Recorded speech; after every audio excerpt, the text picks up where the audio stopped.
Senhor esteja convosco. Proclamação do Evangelho de Jesus Cristo segundo Lucas. Naquele tempo, Jesus dirigiu-se a uma cidade chamada Naim. Com ele iam seus discípulos e uma grande multidão. Quando chegou à porta da cidade, eis que levavam um defunto, filho único, e sua mãe era viúva. Grande multidão da cidade a acompanhava.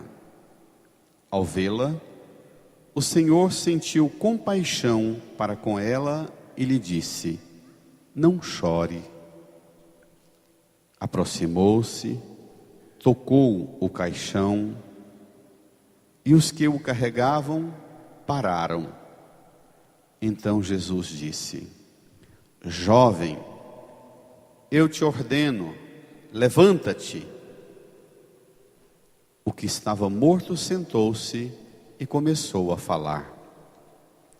E Jesus o entregou à sua mãe. Todos ficaram com muito medo e glorificavam a Deus, dizendo: um grande profeta apareceu entre nós, e Deus veio visitar o seu povo. E a notícia do fato espalhou-se pela Judeia inteira e por toda a redondeza. Palavra da salvação. Glória a vós, Senhor. Aleluia, aleluia, aleluia, aleluia, aleluia, aleluia.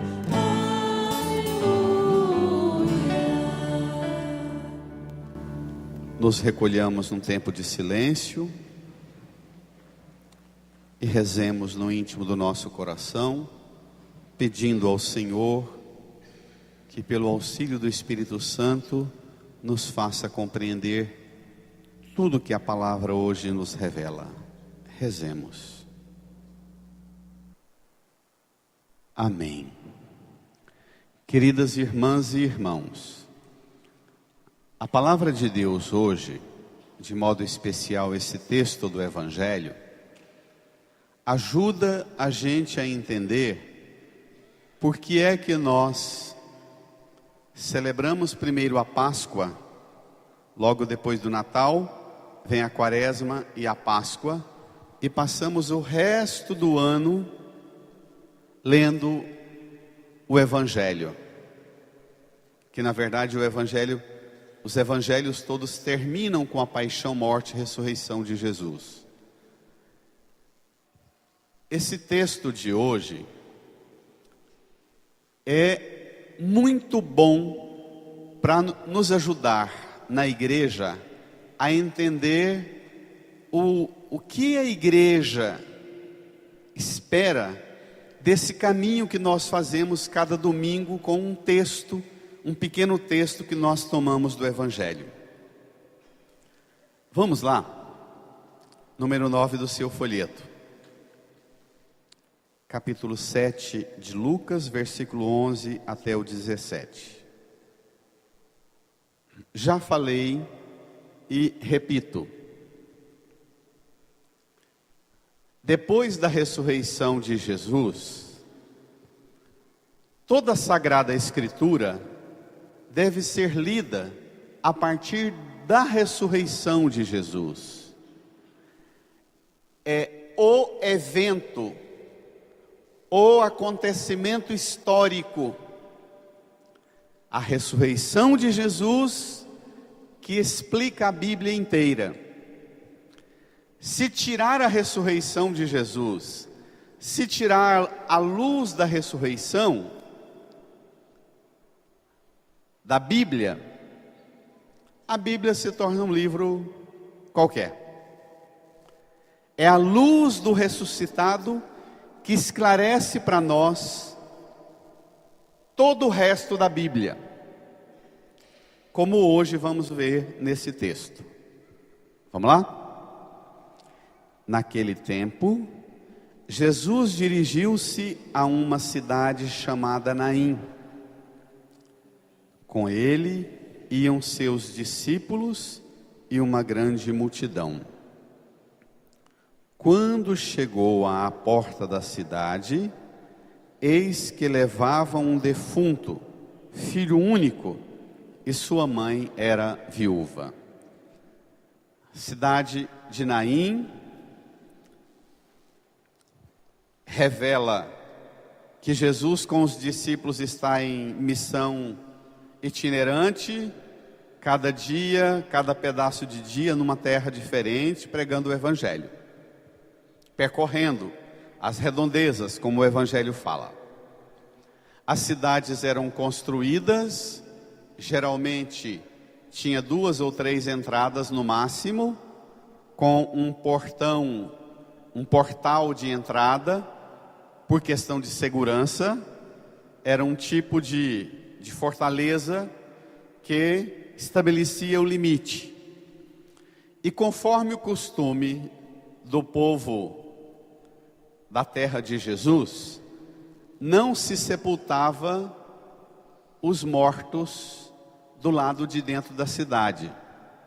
Era sempre fora da cidade. Esse costume provavelmente tem uma origem de cuidado higiênico, como hoje também os cemitérios são fora, mas a ideia é que tinha a cidade dos vivos e a cidade dos mortos do lado de fora. Se separava as duas realidades. Jesus chega, uma grande multidão o acompanha, os discípulos vão com ele. Na porta da cidade, levavam um defunto, filho único, e a mãe era viúva. Isso aqui é muito importante, esses detalhes. O Evangelho também fala, continua comigo o texto. Grande multidão da cidade a acompanhava. Parece mostrar a importância daquele acontecimento na vida daquela comunidade de Naum. Não era uma morte de alguém que não tivesse uma repercussão na vida da cidade. Provavelmente uma viúva de alguma família grande, numerosa, que teve um impacto enorme. No tempo de Jesus, a mulher não tinha cidadania própria como nós concebemos hoje, ainda precisando de melhorar tanto, não é? No tempo de Jesus, a mulher, ela era propriedade da família. Se você pegar os textos do Antigo Testamento, sempre lista o que Abraão tinha, o que Moisés tinha, e na lista dos bens estavam as mulheres e os filhos. Filho, mulher, gado, terra, escravos. Está na lista dos bens do homem. Não tínhamos essa noção no tempo bíblico de cidadania, de emancipação. Uma mulher que tinha um filho homem único e ele morria, significava de vez o fim da possibilidade dela ser tratada com respeito, ainda que como propriedade. Morreu o seu filho, saindo do cemitério, qualquer um lá no cemitério mesmo poderia pegar no braço dela e dizer: você vai ser escrava lá em casa, você vai trabalhar para mim. Qualquer um poderia fazer isso. Pegava a mulher e pegava os bens da mulher e se apropriava deles. Isso está na legislação do Antigo Testamento. Se você pegar o livro de Levítico, o livro de Números, prevê esse tipo de apropriação.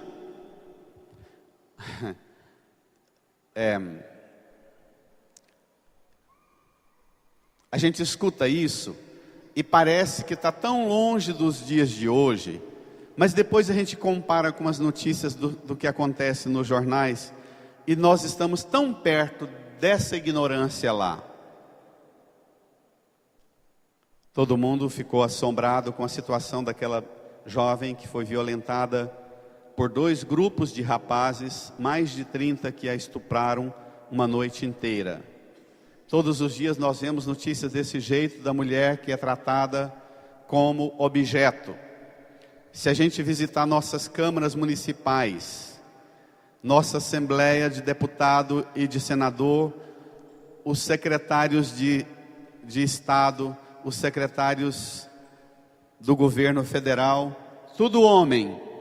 A mulher não serve, não é reconhecida, não é respeitada como cidadã.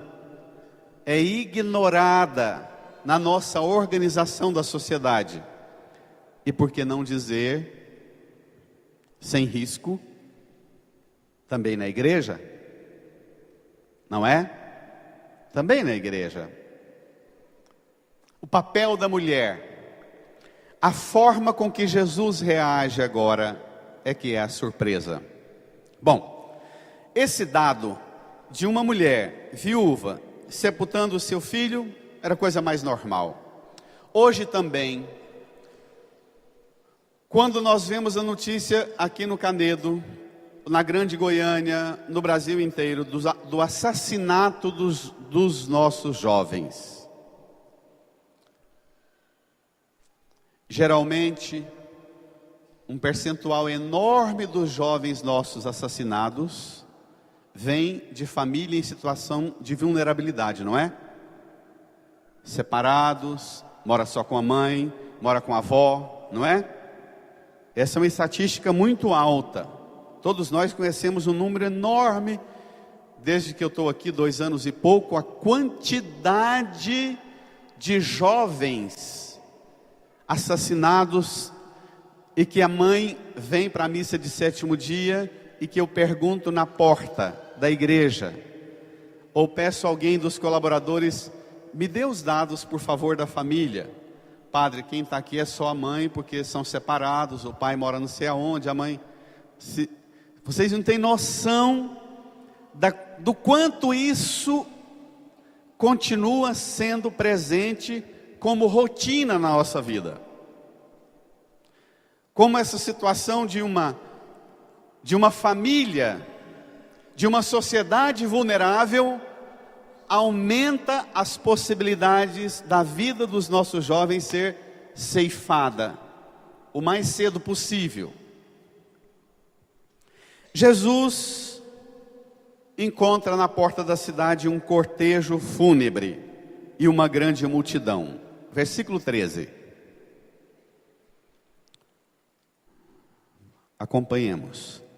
Ao vê-la, o Senhor sentiu compaixão. O Senhor sentiu compaixão para com ela e lhe disse: não chore. Agora vamos fazer um exercício. Bom, nós poderíamos recordar nos evangelhos quantas vezes nós já ouvimos essa mesma ideia de Jesus sentindo compaixão. Jesus sente compaixão da mulher viúva sepultando o filho único. E falou o que para ela? O que essa fala de Jesus lembra? Catequistas, me ajudem. O que essa fala de Jesus para a mulher lembra? Não chore. Onde nós já ouvimos isso? Hã?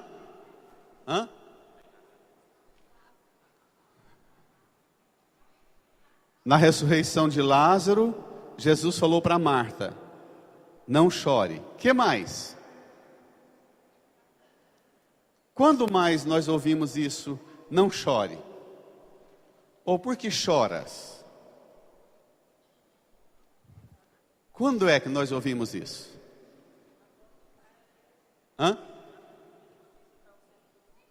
Quando as mulheres, Maria Madalena foi de madrugada, graças a Deus. Alguém se lembrou? Porque isso aqui é o centro. Jesus sepultado, na madrugada de domingo, Maria Madalena e as outras mulheres foram com perfumes visitar o túmulo. Chegaram lá, a pedra tinha sido retirada. Maria Madalena está desesperada, chorando, um pranto danado. De repente, tem dois relatos. Um relato que tem dois homens vestidos de branco, e um outro relato de João, que é o próprio Jesus que fala para ela o quê? Não chore. Eu comecei a pregação dizendo que nós temos que ler o Evangelho. Nós temos que ler o Evangelho começando pela ressurreição, porque é a ressurreição que explica o resto. Então, essa cena que acontece aqui na porta da cidade, uma cidade inteira, uma grande multidão, na porta da cidade, lembra a porta do túmulo, entendeu? A cidade inteira parada por causa de uma morte. A vida dos discípulos e da multidão que seguia Jesus estava parada por causa da morte de Jesus, não estava? Então, essa cena do Evangelho de Lucas, o Evangelho de Lucas tem 24 capítulos, nós estamos aqui no capítulo 7, mas essa cena está dando para nós uma catequese e preparando a gente para ir lendo o Evangelho, para quando chegar no relato da ressurreição, a gente entender o que é a ressurreição. Jesus realiza alguns feitos para preparar a igreja, para catequizar a igreja, para educar a igreja e ajudar a igreja a entender o que vai acontecer com ele. Essa mulher, levando o filho para sepultar, lembra quem? Ah não, tenha dó. Claro, lembra Nossa Senhora. Filho único, não era? José provavelmente tinha morrido, porque não aparece mais em nenhum relato. Essa cena lembra a cena do próprio Jesus, sendo levado em cortejo para o sepultamento. Essa mulher, que Jesus diz a ela, mulher, não chore. Bom, a cena é, ao vê-la Jesus sentiu compaixão para com ela e lhe disse, não chore. Essa palavra de Jesus é a palavra de Jesus para todas as mães que sepultam seus filhos, para todos os filhos que sepultam seu pai ou sua mãe. Entendido? Essa palavra de Jesus é a autoridade do ressuscitado na porta de uma cidade de morte e de violência, dizendo, não chore. Vamos ver. Versículo 14, leia comigo. Aproximou-se, tocou o caixão, e os que o carregavam pararam. Então Jesus disse, brada, jovem, eu te ordeno, levanta-te. Jovem, eu te ordeno, levanta-te. Levantar é uma palavra que no Evangelho significa as cenas da ressurreição que nós vimos. Há poucos domingos atrás, os discípulos foram pescar e quando voltaram com a pescaria, Jesus estava de pé na beira do mar. Lembra disso? Lembra? Vocês estão com a memória. Lembra? Ah, então tá bom. Então, essa cena é uma grande catequese sobre o que aconteceu com Jesus.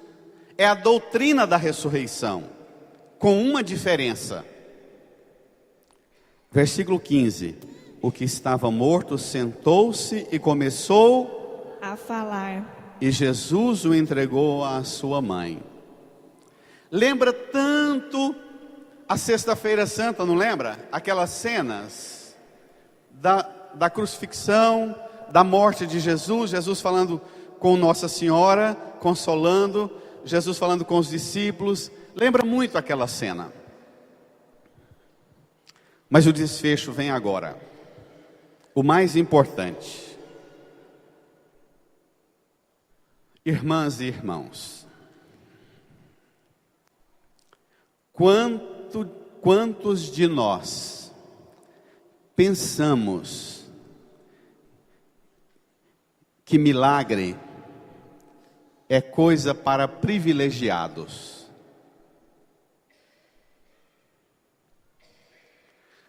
Eu tenho acompanhado com profunda tristeza e profunda desolação uma quantidade enorme de gente que vem para a igreja, esperando milagres e buscando milagres, com a doutrina do Antigo Testamento na cabeça. Não tem nada da doutrina do Novo Testamento.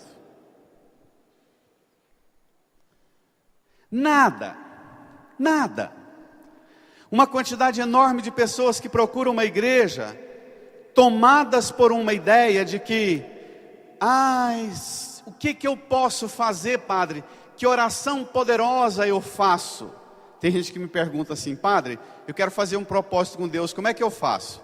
Eu pergunto assim: você quer fazer propósito para quê? Não, porque eu estou passando por uns problemas, meu filho está doente, ou um problema no meu trabalho, quero fazer um propósito para Deus. Se Deus me alcançar a graça, uma coisa que eu já falei para Ele, é que eu quero contar o milagre que Ele fez na minha vida. Eu quero dizer para Ele e para o mundo que Ele é Deus. Como se Deus fosse um menino carente, que precisasse de todos nós contando a historinha dele e chamando todo mundo para bater palma e elogiar a Deus. Aquela ideia do Antigo Testamento, de que os milagres aconteciam, e se vocês observarem, os personagens do Antigo Testamento, quando eles rezam a Deus, eles rezam dizendo assim: ó Senhor, realiza o prodígio nessa nação, para que todos os povos saibam que sois o Deus, e proclamem a sua autoridade. Imagina Deus, que tem poder sobre tudo, vê uma mãe enterrando o filho, e vai lá ressuscitar o filho, só para que todo mundo fique sabendo que Ele é Deus e bata a palma para Ele. É muita carência desse Deus, não é não? Minha gente, é um jogo de brincadeira de palavra, que parece coisa bonita, mas essa doutrina do Antigo Testamento, ela está completamente caduca para nós. Nós não precisamos ter medo de falar isso. A partir do encontro de Jesus com essa mulher, no caminho do sepultamento do seu filho, Jesus prefigura o seu próprio sepultamento e diz para nós, Jesus diz para nós: a partir do dia que eu for sepultado, a partir do dia que o Pai Eterno entrar lá no meu túmulo e disser para mim: jovem, eu te ordeno, levanta-te, meu filho. A partir do dia que o Divino Pai Eterno falar isso para mim, não vai ser mais questão de sorte e de privilégio para alguma mãe alcançar o milagre de ver seu filho ressuscitado. Entendeu, gente, o raciocínio? Entendeu? Agora Deus não estará no templo santo esperando o dízimo e a oferta das pessoas, para que as pessoas venham aqui, dê o dízimo e dê a oferta, e alcancem o milagre, para elas saírem fazendo propaganda de Deus, para todo mundo vir para cá dar o dízimo e a oferta, para todo mundo ganhar milagre. Essa doutrina do Antigo Testamento acabou. Essa doutrina do Antigo Testamento acabou. Está claro? A partir do dia em que Jesus morreu, foi sepultado e o Pai o ressuscitou, nenhuma mãe, nenhum pai pode ter dúvida do poder de Deus na sua vida e na vida do seu filho sendo sepultado.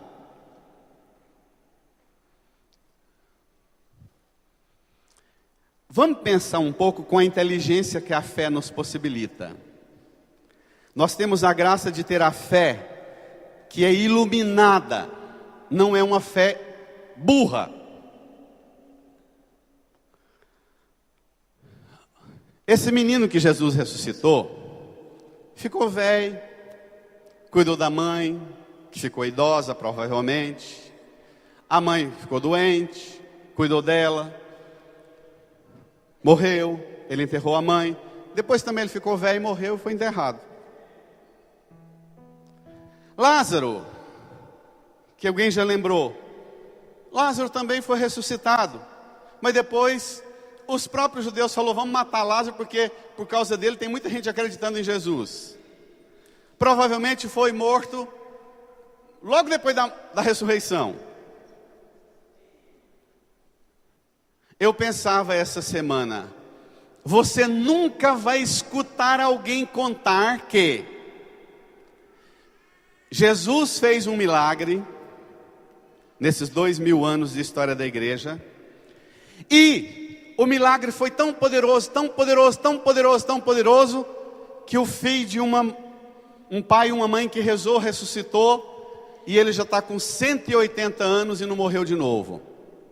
Você nunca vai ouvir isso. Entendido? Eu gosto de usar uma expressão até mais extravagante.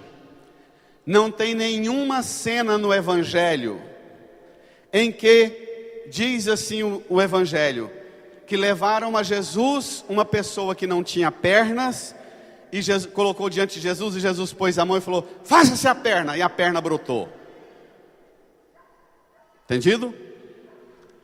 Não tem nenhuma cena do Evangelho em que alguém não tinha, nasceu sem os olhos, e levou diante de Jesus, e Jesus fez brotar um olho naquela pessoa. O milagre não é uma intervenção de Deus que cria coisa que não existe. Deus transforma o que a gente é, mas a gente continua sendo gente e Deus continua sendo Deus. Repito, ainda que você reze, ainda que você alcance a graça e o milagre de ter de Deus a intervenção na sua saúde, na saúde do seu filho, da sua filha, da sua mãe que você ama tanto, seja curado da enfermidade, e Deus cura, e milagre existe, não estou dizendo que não existe, mas o milagre não é o centro da nossa fé. Ainda que não haja milagre, não quer dizer que não tenha a compaixão de Deus e a ação de Deus na sua vida. Entendido? Entendido?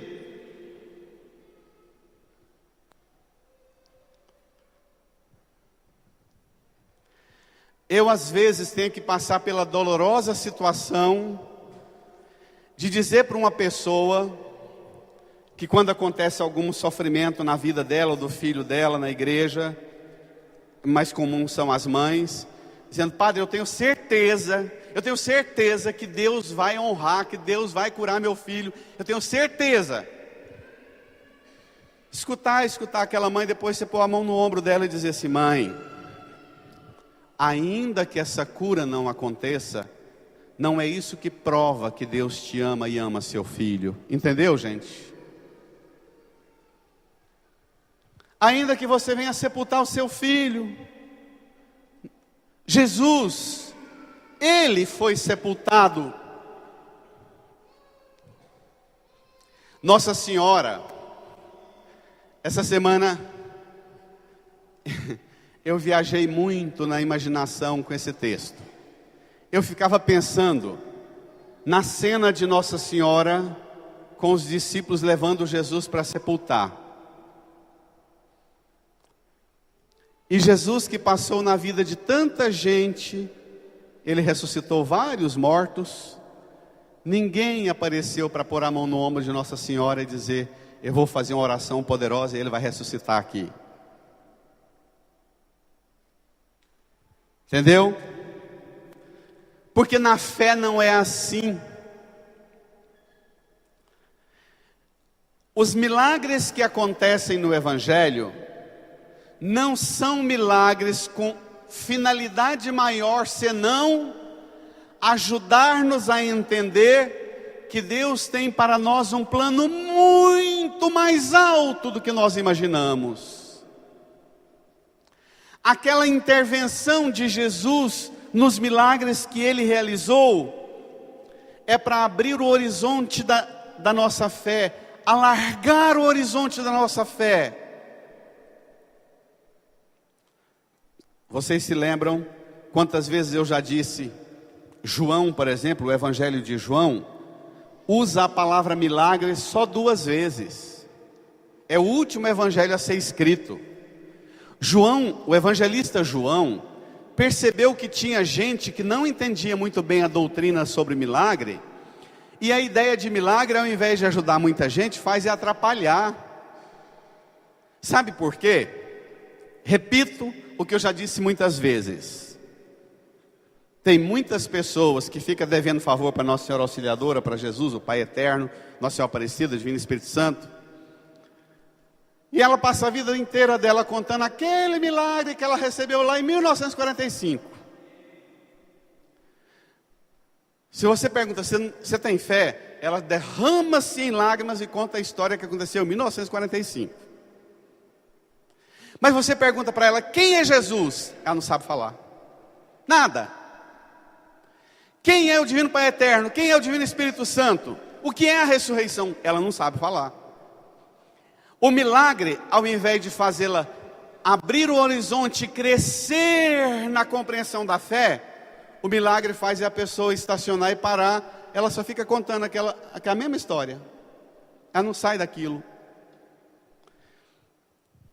Milagre na Bíblia, no Evangelho sobretudo, não é para nos fazer parar no tempo, é para fazer-nos abrir o horizonte da fé.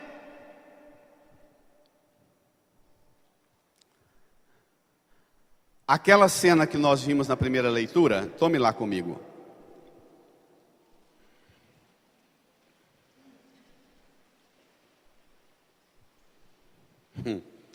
É muito curioso. Leitura do primeiro livro dos Reis, número 6 do seu folheto. Naqueles dias sucedeu que o filho da dona da casa caiu doente, e seu mal era tão grave que ele já não respirava. Então a mulher disse a Elias: o que há entre mim e ti, homem de Deus? Porventura vieste à minha casa para me lembrares os meus pecados e matares o meu filho? Essa é a doutrina do Antigo Testamento, que tem muita gente que a hora que adoece o filho, reza isso que essa mulher rezou.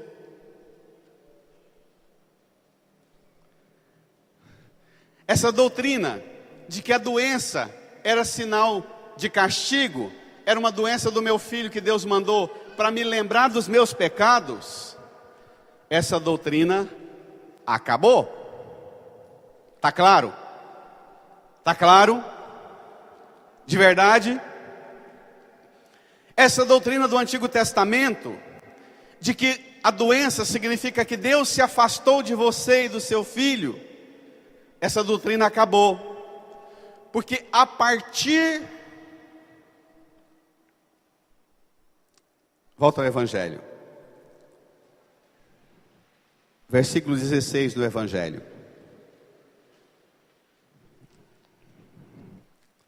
Todos ficaram com muito medo e glorificavam a Deus dizendo, brada a igreja: um grande profeta apareceu entre nós e Deus veio visitar o seu povo. Olha, Deus em Jesus veio visitar o seu povo. A partir da morte e ressurreição de Jesus, ter um filho ressuscitado, ter uma mãe ressuscitada, um pai ressuscitado, não é mais privilégio de alguns, é graça de Deus para todo mundo.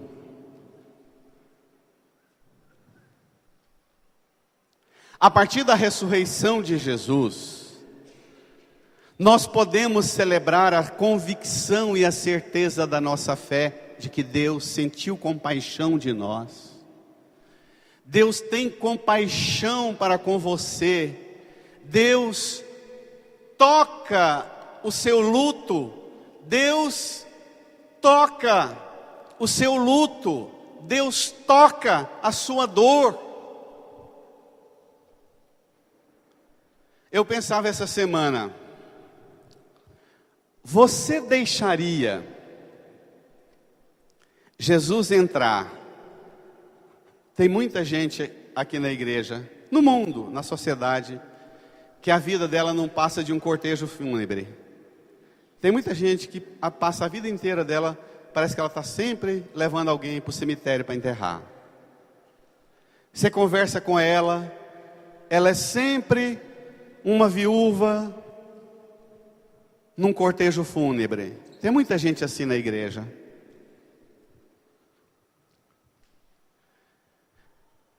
Tem muita gente que não deixa Jesus entrar na vida dela e dizer assim: levanta, para com esse choro, para com essa choradeira, seca essa lágrima, levanta, enxuga, vamos começar outros trem ali.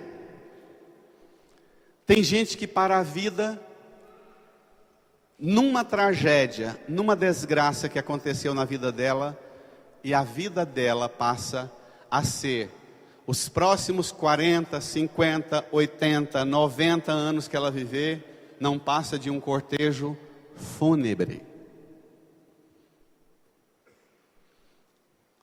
Todas as vezes que vai confessar com o padre, ela conta a mesma lereia, mesma desgraça, mesma tragédia.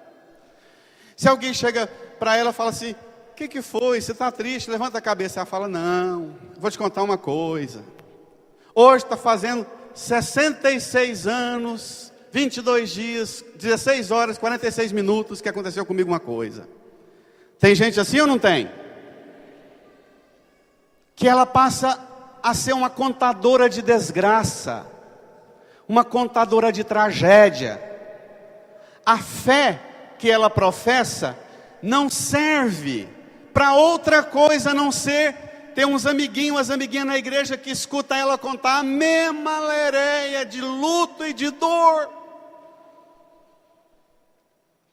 Ela não experimenta Jesus olhar para ela e sentir compaixão para com ela, pôr a mão no ombro dela e dizer: seca esse choro, chega,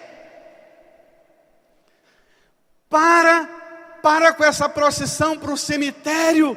Sua vida se transformou numa procissão para o cemitério, e você não fala de outra coisa a não ser do luto e da dor e do caminho do seu cemitério. E ainda pergunta ao padre, chorando: padre, não sei o que é que acontece, eu venho na missa todo domingo, rezo o terço todo dia, mas lá em casa meus filhos, ninguém acredita em nada, meus netos não vão em nada na igreja. Mas também, se parar para conversar com você, só vai escutar a história do seu luto e da sua tragédia e da sua desgraça. Você não sabe contar o trem.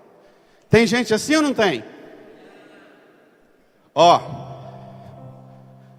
E vocês não fiquem chateados com o que eu vou falar. Nós véi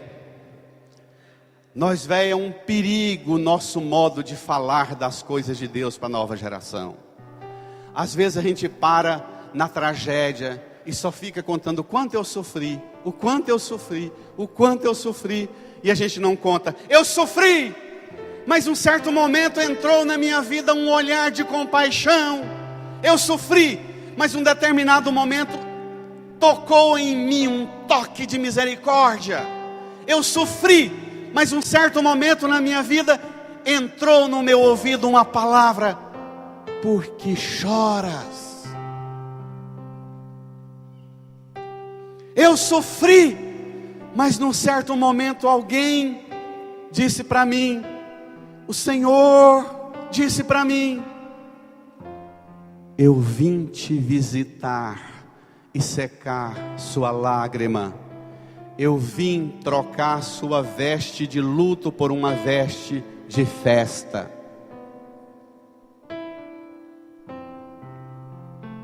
Irmã, irmão, depois da ressurreição de Jesus, você pode sepultar o seu filho, sua mãe, seu pai, seu filho, seu esposo, sua esposa, descer o caixão lá no fundo, a lágrima derramando por perdê-lo, mas levantar os olhos para os céus e abrir um sorriso e dizer: Senhor, obrigado, porque o Senhor chamou para levantar e entrar no seu reino. Mudou. Agora, isso só vai acontecer se você usar a autoridade da fé na ressurreição, que você pode ter e exercitar ou não. Chega. A partir de hoje, chega. Deixa Jesus tocar você. Dizer para você: olha, as dores suas, as feridas suas, o luto seu, não é indiferente para mim, não são alheios para mim. Eu estou te vendo, eu sinto compaixão por você, mas chega, para de chorar. Põe a mão no seu coração, incline a sua cabeça. Escute Jesus dizer a você: não chore mais. Não chore. Experimente, sinta Jesus pôr a mão em você, tocar o seu luto, tocar a sua dor e dizer: eu sinto compaixão para com você. Fale com Jesus.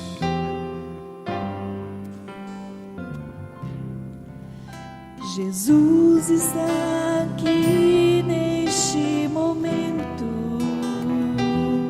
Sua presença é real em meu viver. Entregue sua vida, seus problemas. Fale com Deus, Ele vai ajudar você.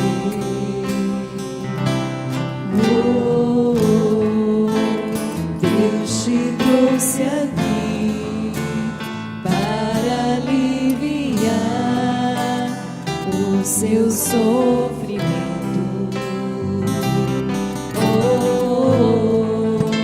É Ele o autor da fé, do princípio ao fim, em todos seus tormentos.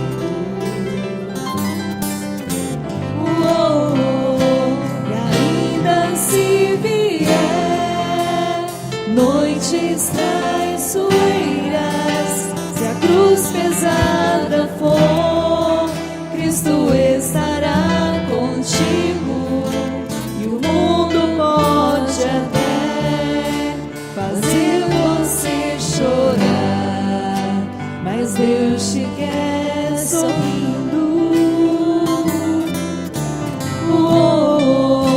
E ainda se vier noites traiçoeiras, se a cruz pesada for, Cristo estará contigo, e o mundo pode até fazer você chorar, mas Deus te quer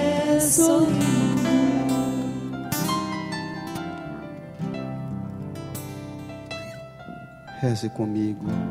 Senhor Jesus, Senhor Jesus, muito obrigado, muito obrigado, porque a minha dor, porque minha dor, a dor do mundo, a dor do mundo é tão grande, é tão grande, e o Senhor não fica longe, e o Senhor não fica indiferente indiferente a nenhum sofrimento a nenhum sofrimento de nenhum dos filhos e filhas de nenhum de filhos e filhas que o Pai enviou o Senhor que o Pai enviou o Senhor para consolar.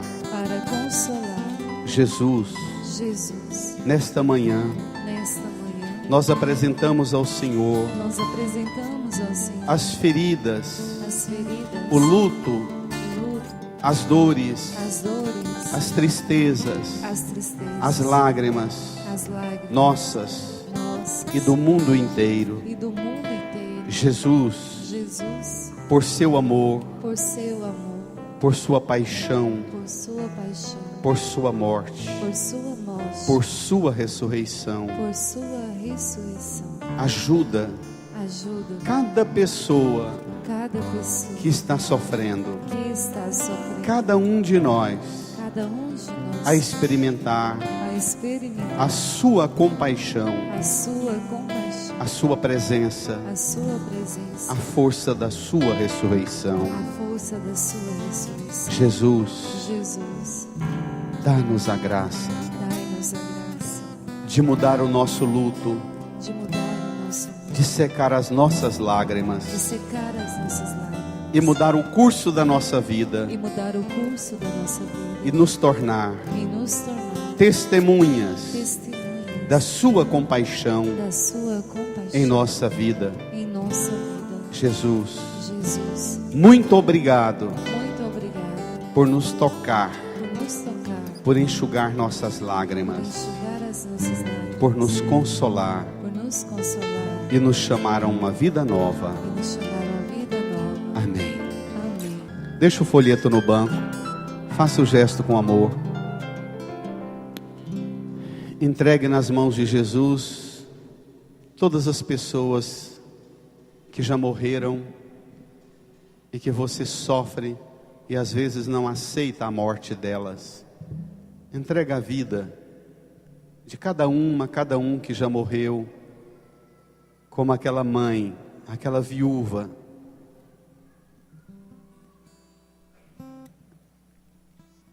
Entregue todo o luto que você tem cultivado e guardado anos e anos no seu coração. Diga para Jesus: a partir de hoje, eu vou ser testemunha de que o Senhor ressuscitou as pessoas que eu amei e que já partiram. Toma, Senhor, nas suas mãos e dê a elas a alegria no seu reino. Não é privilégio para alguns, é graça para todos no seu reino. Amém. Amém. Amém.